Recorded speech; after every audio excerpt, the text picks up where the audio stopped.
Howdy! We are now on to episode 7 of Skeleton Crew. This episode was pretty good, though I did have a few nitpicks. This episode was definitely made to be a setup for the final of the show. I'm definitely intrigued at the least at where it is going to go. In this episode, the kids run into Jod and the pirates again, escape through to Attin, but with a danger following close behind them. But with that, let's get into episode 7.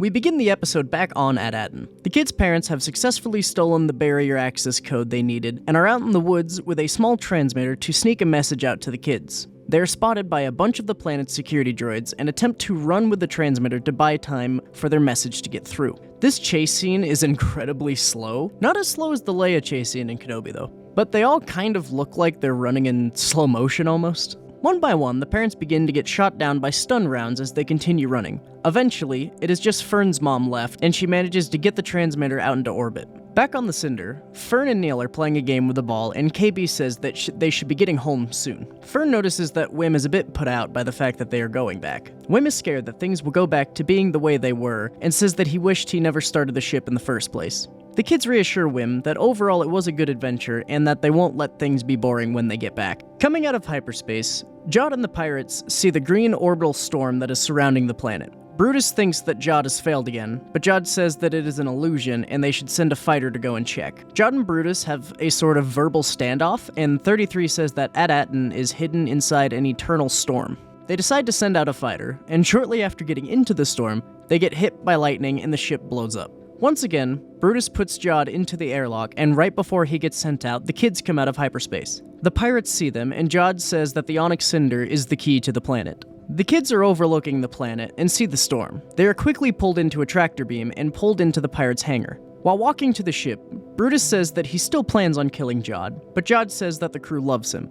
Once the ship is in the hangar, Brutus tells whoever is in the ship to surrender. After no response, Brutus takes his blaster and begins to walk up the ramp before quickly being grabbed by the hook arm at the back of the ship. Brutus fires up at the arm, which breaks it, but he is still stuck in the arm's grasp. KB uses her voice modulation to tell the pirates to stay back and release the tractor beam.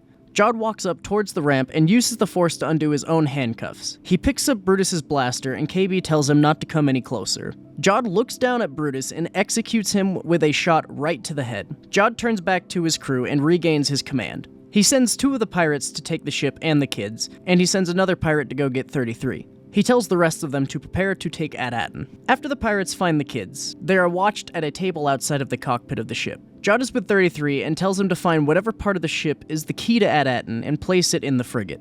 Jod notices something coming in on the comms and finds the message that the kids' parents said. The message plays, and Fern's mother appears on holo. She says that they will get home and that Fern isn't in any trouble. The other parents' messages begin to play, saying that all of the kids are missed and wishing for them to come back. The message tells the kids to find a Republic emissary, and they will likely know the location of the planet. Apparently this is information that people are told once graduating on Attin. After hearing all of this, the kids know that they need to take the ship back. Wim decides to attempt to attack the pirates right away, and the kids get very quickly restrained. Wim mentions that the ship is theirs because they found it first, and Jod says that is not how that works. 33 speaks up and says that Jod is the captain of the frigate, so there is currently no captain of the Cinder, as the pirates' code states that a captain may only have one vessel. Jod quickly covers Wim's mouth and says that he claims the Cinder. Fern comes and says that she calls unclaimsies and that the ship is for kids only. She then tells 33 to get the pirates off the ship, and Jod says that it doesn't work that way, right before getting punched in the face by 33, who says it's close enough. I'm guessing that 33 just grew fond of the kids, and now that Fern officially challenged Jod, he has no problem with helping the kids out. Jod wakes up just off the Cinder as the ship is beginning to take off. The kids are celebrating as the ship takes off. The pirates send 2 fighters after the kids into the storm surrounding Attin. As they enter the storm, they see that the storm is kept up by generators that are continuously shooting out lightning. Both of the pirate fighters quickly get taken out, and as the kids are flying past the generators, it turns green and allows them through. During this scene, 33 mentions that the ship is originally from Attin, which is why it is allowed to enter and leave without getting attacked. This also answers how the ship was able to leave the orbit of the planet in the first place. The kids make it through the storm and see the planet within. They get locked into another autopilot landing, and the kids are just happy to be back. Jod appears in the back of the cockpit, and 33 stands up to deal with him. Jod then whips out the lightsaber he has been carrying and cuts off 33's head, ending him in one cut. Jod then yells at the kids to get down. He tries to get a message out to the frigate, but the signal is blocked. After the kids begin to talk, he goes and insults the kids, calling them irritating, annoying, and insulting Womenfern directly. He calls all of them weak, spoiled, pathetic children. He then threatens the kids to follow his lead once they are on the planet, and if they don't, he will go after their parents. Back on Attin, the kids' parents are being questioned by one of the droids as to why they broke the regulations. As this is happening, a voice message from the supervisor comes through and says that an emissary is approaching for a shipment. I do not recognize the voice of the supervisor just from that bit, so I'm still not sure who it is. The Onyx Cinder comes down and lands on a pad within the city. Jod is greeted by some of the droids and poses as a Republic emissary. Jod gets taken directly to the Mint, and as the entire landing pad goes down, the kids' parents briefly see them while they are going down. The droids report the kids' location, and Jod has the droids hold them on the ship for their safety.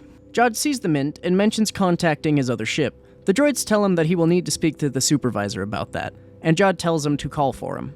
They arrive at the vaults, which are absolutely ginormous and are filled with Old Republic credits. There are also over 1,000 of the vaults.